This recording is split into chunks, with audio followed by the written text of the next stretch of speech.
तो प्यार हो जाला। प्यार बा कही दो कि प्यार बा।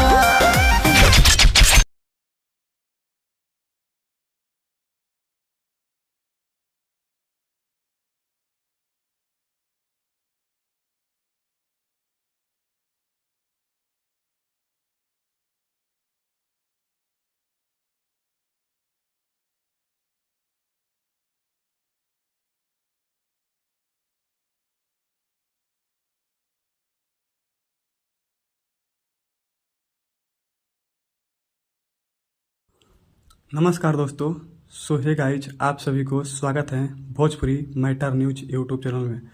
तो भाई लोग, आज मैं इस वीडियो में बात करने वाला हूं ट्रेंडिंग स्टार खेसारी लाल यादव जी के बारे में।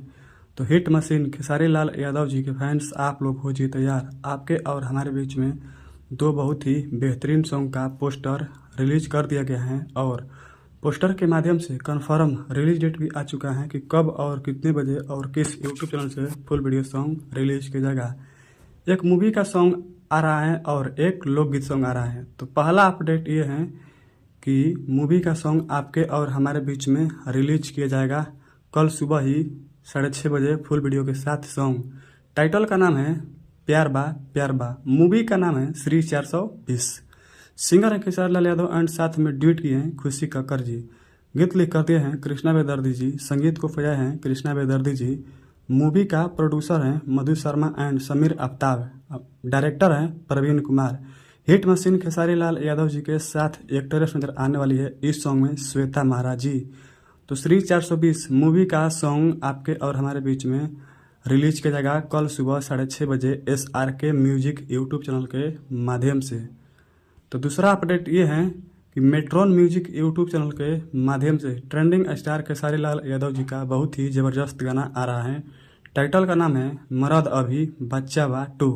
आपके और हमारे बीच में बहुत पहले ही सॉन्ग रिलीज किया गया था मरद अभी बच्चा बा। उसी का part 2 song trending star Khesari Lal Yadav ji लेकर आ रहे हैं। सिंगर हैं खेसारी लाल यादव जी। गीत लिख कर दिए हैं पवन पांडे जी। संगीत को बजाए हैं Arya Sharma ji and video director हैं लक्की विश्वकर्मा। हिट मशीन खेसारी लाल यादव जी के साथ एक्ट्रेस नजर आने वाली हैं इस सॉन्ग में प्रिया रघुवंशी जी। तो आपके और हमारे बीच में 30 अगस्त को सुबह 6:30 पे रिलीज किया जाएगा ये सॉन्ग। सबसे पहले टीजर वीडियो रिलीज किया जाएगा और टीजर वीडियो के बाद ही फुल वीडियो सॉन्ग रिलीज किया जाएगा। तो ये रहा ट्रेंडिंग स्टार खेसारी लाल यादव जी का आज का अपडेट। तो आप लोग हैं अपने हिट मशीन खेसारी लाल यादव जी के फैंस, तो हमारे वीडियो को ज़्यादा से ज़्यादा शेयर कीजिए और हमारे YouTube channel Bhojpuri matter news YouTube channel पर आप लोग पहली बार आए हैं तो चैनल को सब्सक्राइब कर सकते हैं, क्योंकि खेसारी लाल यादव जी के सॉन्ग से रिलेटेड वीडियो सबसे पहले देखने को मिलता है। Love you.